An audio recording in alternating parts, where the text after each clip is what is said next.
I know you all know each other, but Yeah. you don't know Denison.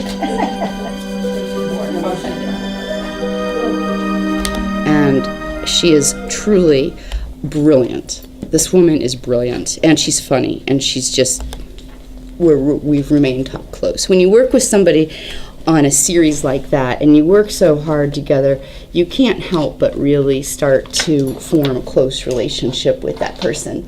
And Christa's so funny because she's the homeschool mom of 5 kids, and so that kind of sets the background for some of the debates we had in the series of The Blue Door. May I see that one for a moment? Thank you. The Blue Door. The main character is Prissy, and she is the homeschooled and sibling of 5, I believe, and so we had debates about that too, so it's really fun. So there's some of her, background in there, but that's about where it ends. So this is for you from Christa Kinde, a short video, which I'm excited to present.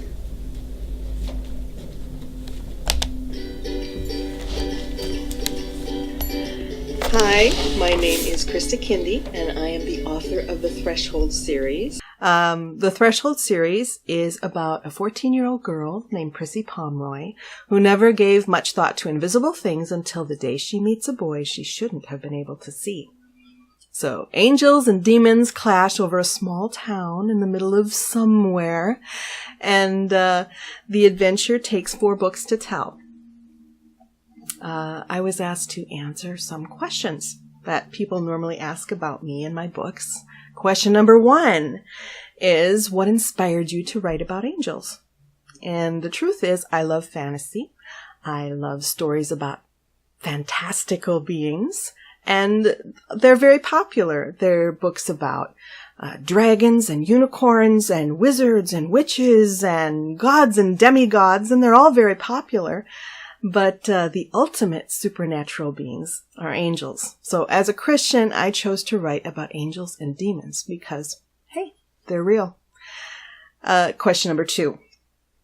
Another question I'm often asked is, how much of what you write about is real? And I don't know if I was a little too convincing with my fiction, but I've actually had people ask if the way I talk about angels or the different orders of angels that I invented are real. No, there are some things that I made up. There's a lot of things I made up. But some of the stuff is inspired by the scripture. For instance, I do have cherubim and seraphim in the story, and those are mentioned in the Bible. But I invented several other orders of angels. One thing that's inspired by the Bible is my angels are sent out 2 by 2, always a mentor with an apprentice.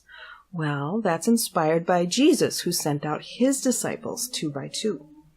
So there's a little bit of fact, there's a little bit of scriptural basis for a lot of the things that I write about. The last thing that I'm often asked is there more? And there is. There's a lot. If you visit ChristaKinde.com, there are several free stories. Some are illustrated. There's a gallery of art, and I'll attach some information about those stories at the end of this video. But I did want to mention my newest book from Zonder Kids, which is a devotional about angels, and this will bust some of those myths. So if you're confused or interested in different things about angels, that's a great place to look for more. But have fun with your discussion, and thank you for reading my stories.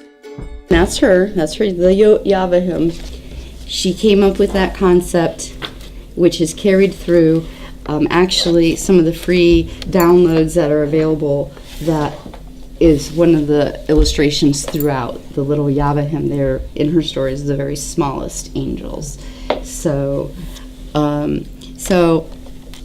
maybe that gives you a little bit of an idea of what it was like to work with Christa.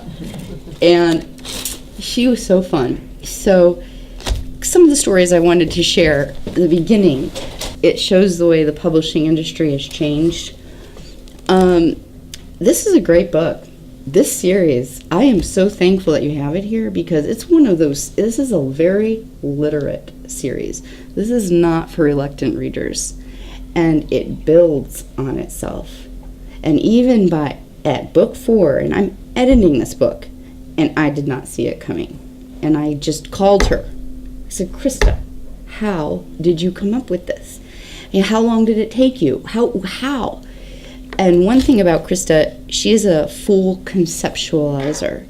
So she had the whole series planned before she started writing. And that's the way she works. And that's the way she's also done. This is a later series that I'm continuing to work with her on. That she is self-published, and I can talk to you about it later, but it's an example of a self-publishing success story, because it started out, it's a 50-book series about the States, and no publisher is going to touch a 50-book series, but it's another fully conceptualized idea that once I started editing it, Christa, you're brilliant.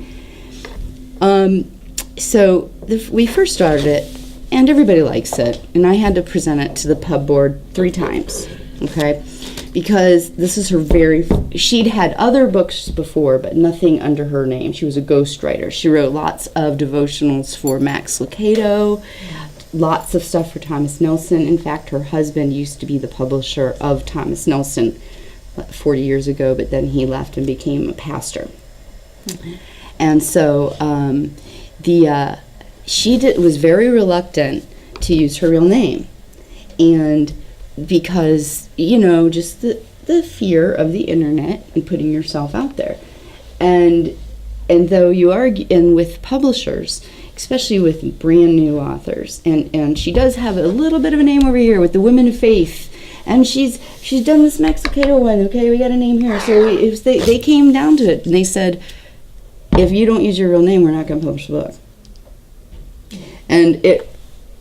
And so Christa said, okay, I'll use my real name. And I was like, great, I'm really happy you decided to use your real name.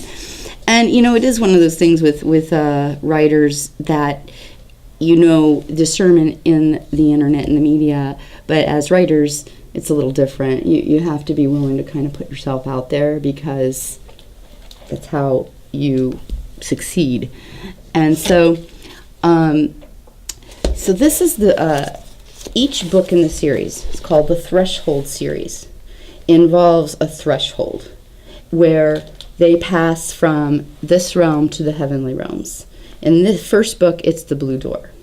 And so what happens, and I'll go through the first book so I don't do any spoilers and I can answer questions. But so basically what happens is she figures out she can see the guardian angels who are all around us. It turns out that a lot of them are people she knows. And she finds out one day when she sees this boy sitting in a tree. And then, and even the angels don't know why she can see them. They're like, this is God, we don't know why. And so it unfolds really gradually. And then, and so I don't know if anyone's familiar with the Frank Peretti books at all, but how you go back and forth between so every chapter opens up, or not every chapter, but most open up with a little scene inside the demonic world with this, and I love those. I'm like, Christa, I want more of those. But, so the way that it unfolds, and throughout the series, it builds and builds and builds. And so kind of an overview of one character who emerges throughout the series, and who you meet in book 1, and it ends on that cliffhanger, okay? So is the demon, Satan, in this story, is beautiful. He's a beautiful angel. And he appears to Prissy, who's, one of the debates we had was about Prissy's name. We didn't want it to be Prissy. And she said, but Prissy's Prissy. And I said, but it's so Prissy. And she's like, well, she is Prissy. And I said, okay, Prissy's name it is. And so that debate's on the website too, if you want to look at that. But it's who she is. She's this hometown girl. They own an apple orchard. Her family has a bakery, and she wears dresses. She has 5 brothers, and that's just who she is. And so that's how it remained. Another debate we had was cell phone use, okay? I said, Prissy's got to have a cell phone. And I said, everybody has a cell phone now. And she said, well, me and my 5 homeschooled children beg to differ.